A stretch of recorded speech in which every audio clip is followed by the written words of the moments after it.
As we start our session on ending violent riots, I'd like to invite two of my colleagues, Lora Ries and Chris Rufo, to join us. Lora Ries is a senior research fellow specializing in Homeland Security issues at Heritage. She came to Heritage after working at the Department of Homeland Security as acting deputy chief of staff, among other roles. Chris Rufo recently joined Heritage as a visiting fellow.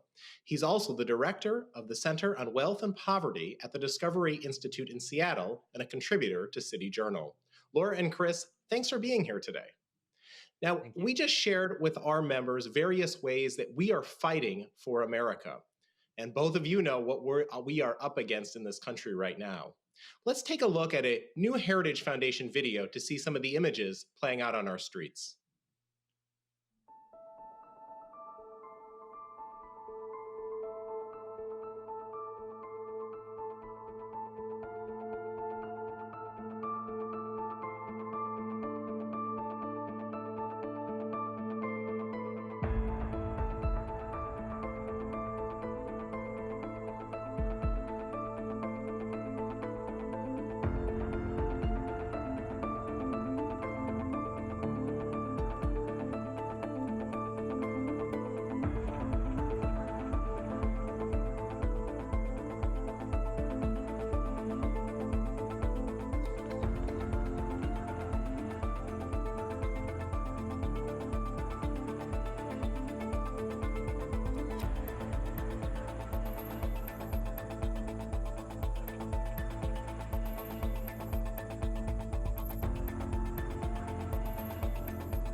Laura, this summer you helped us write an action plan for stopping the violence happening in America's cities. And we just saw some of those steps on that video. Who is training and supporting these rioters, and why are they doing it?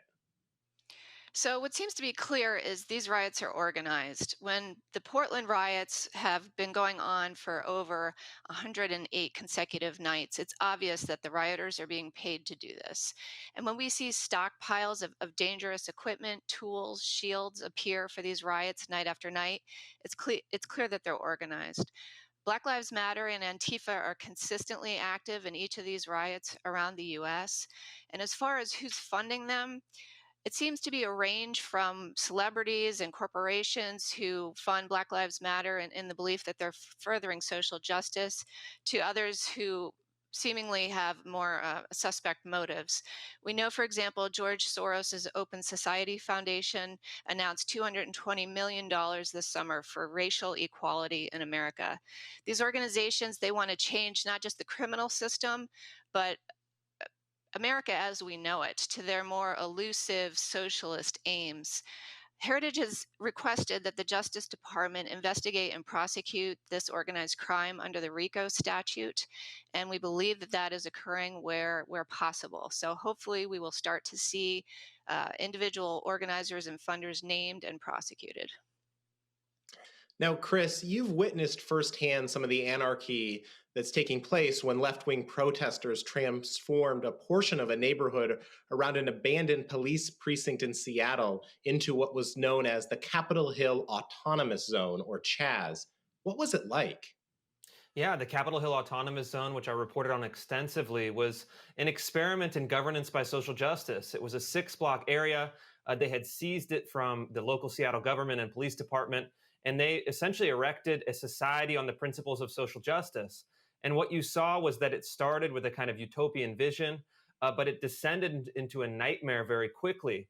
It started implementing racial segregation. So they had segregated facilities if you were a person of color or if you were white, based again on this kind of critical race theory, social justice conceptualization.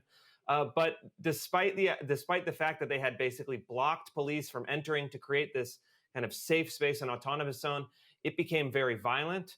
Actually, 6 black men were shot, 2 fatally, during the 20-something day existence of the Chaz, making it the most deadly neighborhood in America, with shooting deaths more than 50 times greater than the city of Chicago. Laura, we're seeing the impact that these effects are having on police departments. Most recently, several top officers in Rochester, New York, and their police force either resigned or retired early. Should we be worried about what the leadership void in police departments and other problems with recruiting might pose for our long-term impact when it comes to policing and law enforcement? It's a real issue. I mean, in addition to seeing defund the police efforts in New York and elsewhere, police are literally being ambushed. We saw that this weekend in Los Angeles with the shooting. Support has fallen for police in multiple cities. And America now sees what city life is like without police. Crime goes up, businesses close, citizens move out. Americans want to be safe and they want to live and thrive in communities.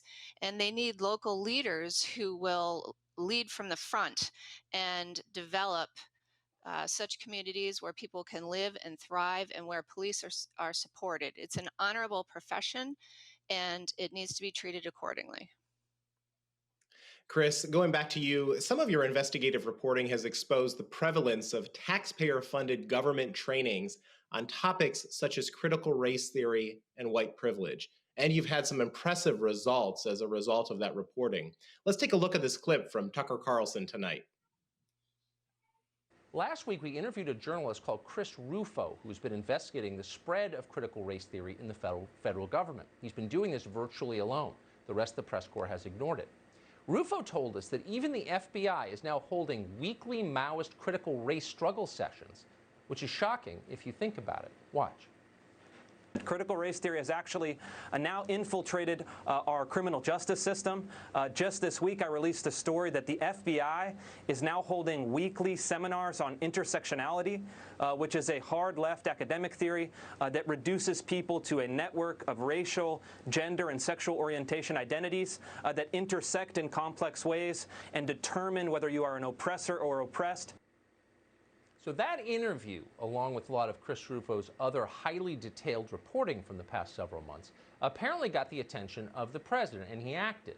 It also prompted a flood of tips for Rufo from workers at federal agencies, the ones currently being told they're evil for the way they look. Most had kept silent about what they were going through. They felt they had no choice but to endure it. But they do have a choice. This is wrong, and we should say so loudly. Americans are starting to realize that. Now, the White House, as we said, has responded to their pleas. Chris, how did you first discover this? And what have you learned from some of those whistleblowers who have reached out to you? Can you share some examples with us of what's going on? Yeah, I first discovered it from an anonymous tip email. I've done public records requests, and then once I released my first story, I started getting a flood of tipsters and whistleblowers from across every level of government. And they were sharing things that they had white privilege training where they were forced to denounce themselves to their colleagues. The Sandia National Nuclear Laboratories held a 3-day re-education camp for white males, asking them how to deconstruct their white male culture. But the really critical thing here is that critical race theory that's informing these trainings is also animating the violence that you see on the streets. The direct line from the kind of philosophical underpinnings of critical race theory to the violent riots and destruction that you see in cities like Seattle, Portland, New York, and Los Angeles. It is the same kind of neo-Marxist philosophical platform that is not only kind of infiltrating our public institutions, but is causing tremendous chaos and destruction on our streets. Laura, the Trump administration recently issued a directive to cease and desist this training, as we heard in that clip. Where have you seen government officials and others take steps that are needed at this time? And where have they failed, and do they need to step up their efforts? So, in terms of the riots, some of these cities offer quite a contrast. If you look at, say, Kenosha and Milwaukee, where the state and local leaders there called in the National Guard, the riots there stopped very quickly. Contrast those cities with Portland, where the riots have gone on for 108 consecutive nights. And you look at the leadership in Portland and Oregon, they give tepid lip service to condemning the violence. They won't name the organizations that are doing it, like Black Lives Matter and Antifa. And if you're not going to name the organizations, how are you going to fight and stop their activities? It takes political will, it takes leadership from the front, not the back, and it takes cooperation at all levels of government, state, local, and federal. There is a way to stop these riots in Portland, but it requires the local leadership there to call in the National Guard, and this can end very quickly, as we've seen in other cities. Chris, you just made the point that these training programs on critical race theory do have consequences, and we're seeing that in the streets with these violent protests. Can you go deeper into that connection and how you have seen it play out in real life? Yeah, it's all you have to do is really listen to the speeches and communications of the people who are riding the streets. They're very explicit with their platform. It's no longer a kind of bait and switch rhetoric. It is inspired by kind of neo Marxist thought. So they view the world as kind of capitalist oppressors versus a working class and people of color who are oppressed. And they make it explicit. They want to kind of liberate the world from not only capitalism, but from the United States, from the Constitution, from the Bill of Rights. They reject wholesale the kind of fundamental order of the United States. They condemn the US as a fundamentally racist and oppressive country. And they want to usher in a utopia. We saw that experiment play out in the Capitol Hill Autonomous Zone. It failed miserably, as every utopian experiment has in the last 150 years. And yet they're still there, hammering away at law enforcement with the kind of express kind of support or the tacit permission from local leaders. It's something extremely dangerous. And I think if we let it go on for too long, it could have catastrophic consequences. Laura, you mentioned George Soros earlier. He and his organization have made a sustained effort to elect local prosecutors who, in many cases, just outright refuse to prosecute certain crimes. What are the consequences that we're now seeing of their failure to act?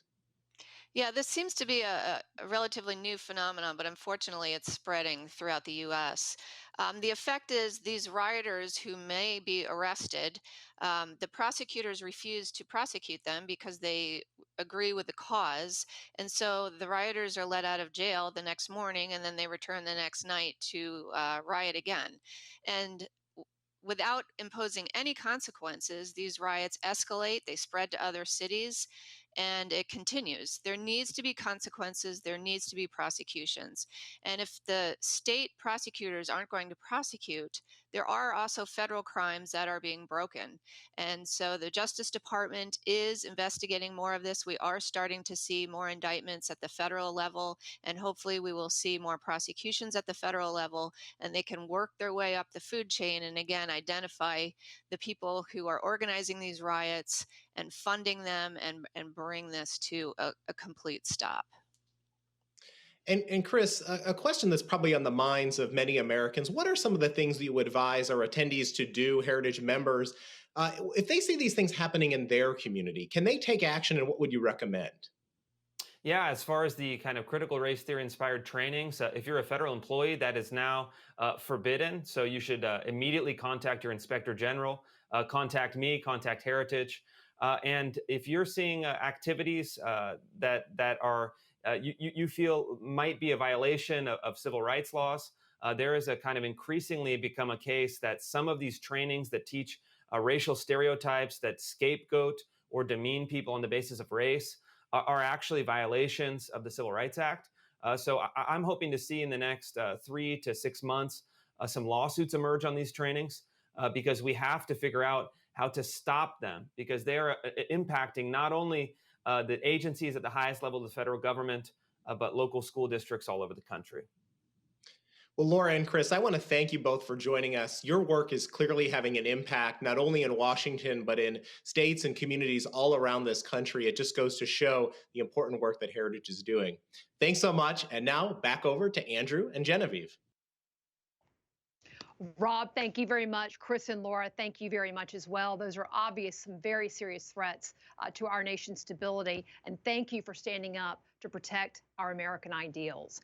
And for anyone here today who wants to join the fight for America, Heritage's brand new Citizens Guide, which you heard about from Mrs. James, Rob, and Jessica earlier, is a powerful tool that will equip you to make an impact in your community and in our country.